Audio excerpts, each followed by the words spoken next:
अस्सलाम वालेकुम। 10th class chemistry के चैप्टर नंबर 1 के लेक्चर 2 के साथ हाज़िर हूँ। आज का लेक्चर आपका बड़ा आसान है, छोटा सा है, तो देखते हैं। आज के इस लेक्चर में हम पढ़ेंगे डायनामिक एक्विलिब्रियम की मैक्रोस्कोपिक खसूसियात। डायनामिक एक्विलिब्रियम के बारे में हमने कल के लेक्चर में बात की थी कि रिवर्सिबल रिएक्शंस में हमने देखा कि जो रिएक्टेंट्स होते हैं वो आपस में रिएक्ट करके प्रोडक्ट्स बनाते हैं, और यूं ही प्रोडक्ट्स बनती हैं वो वापस रिएक्टेंट्स में डीकम्पोज होना शुरू हो जाती हैं। मतलब रिएक्टेंट से प्रोडक्ट्स का बनना फॉरवर्ड रिएक्शन, और प्रोडक्ट से दोबारा रिएक्टेंट का बनना रिवर्स रिएक्शन है। तो रिवर्सिबल रिएक्शंस में फॉरवर्ड और रिवर्स रिएक्शंस वकूफ़ पज़ीर हो रहे होते हैं। तो डायनामिक इक्विलिब्रियम वो हालत होती है कि जिसमें रेट ऑफ फॉरवर्ड रिएक्शन और रेट ऑफ रिवर्स रिएक्शन जो है वो आपस में बराबर हो जाते हैं। और इसमें एक और बात जो है वो उसका मैं आपको क्लियर करता चलूँ कि डायनामिक इक्विलिब्रियम में रिएक्शन स्टॉप नहीं होता, रुकता नहीं है। फॉरवर्ड और रिवर्स रिएक्शन दोनों हो रहे होते हैं और दोनों के वकूफ़ पज़ीर होने का रेट जो है वो बराबर होता है। तो इसलिए रिएक्शन मिक्सचर में रिएक्टेंट्स और प्रोडक्ट्स की जो कंसंट्रेशन है वो तब्दील नहीं होती।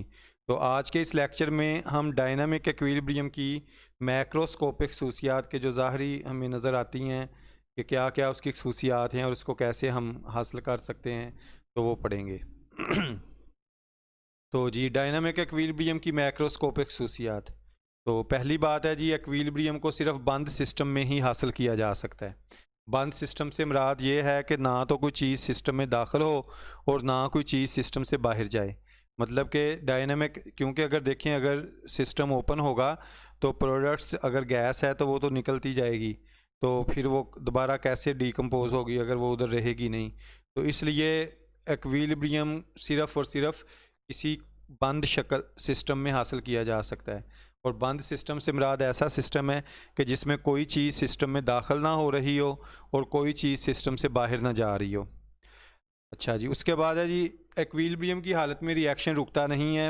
ये बात हमने पहले भी बात की है कि डायनामिक इक्विलिब्रियम में रिएक्शन रुकता नहीं है।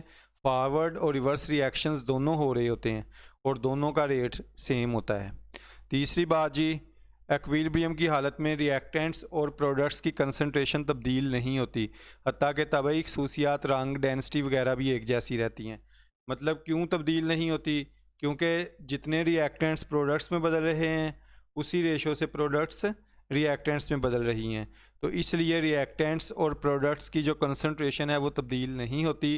तो जो तभी खसूसियात हैं जो आम हमें नज़र आती हैं, रंग, डेंसिटी वगैरह, ये सारी चीज़ें भी एक जैसी रहती हैं। तो उसके बाद ये एक्विलिब्रियम की हालत को किसी भी तरह से हासिल किया जा सकता है। मतलब कि एक्विलिब्रियम में कि केमिकल रिएक्शन में रिएक्टेंट्स होते हैं और प्रोडक्ट्स होते हैं। अगर आप रिएक्टेंट से रिएक्शन शुरू करवाएंगे तो तब भी एक्विलिब्रियम हासिल हो जाएगा, और अगर आप प्रोडक्ट्स जो है उनसे रिएक्शन स्टार्ट करवाएंगे तब भी एक्विलिब्रियम हासिल हो जाएगा। उसके बाद है जी, एक्विलिब्रियम को अगर आप डिस्टर्ब करेंगे तो वो दोबारा से अपने आप को मेंटेन कर लेगा। जैसे फ़र्ज़ करें कि अगर एक रिएक्शन हो रहा है, उसमें रिएक्टेंट्स प्रोडक्ट्स में बदल रहे हैं और आप प्रोडक्ट को रिमूव कर लेते हैं, तो एक्विलिब्रियम हासिल करने के लिए मज़ीद रिएक्टेंट्स प्रोडक्ट्स में बदल जाएंगे। तो एक्विलिब्रियम को अगर आप डिस्टर्ब करते हैं तो वो दोबारा से अपने आप को मेंटेन कर लेता है। तो ये थी जनाब डायनामिक एक्विलिब्रियम की मैक्रोस्कोपिक खसूसियात, जो आपका आज का लेक्चर नंबर 2 था। तो उम्मीद है कि आप इसको अच्छी तरह समझ कर, याद कर कर टेस्ट देंगे। तो जो भी आपको लेक्चर अपलोड्स हो रहे हैं तो उनको याद करके आप उनके जो टेस्ट हैं वो रिटन फॉर्म में मुझे आप लोगों ने व्हाट्सएप करने हैं, ताकि मुझे पता चले कि आप लोग जो है वो काम कर रहे हैं। शुक्रिया। अल्लाह हाफिज़।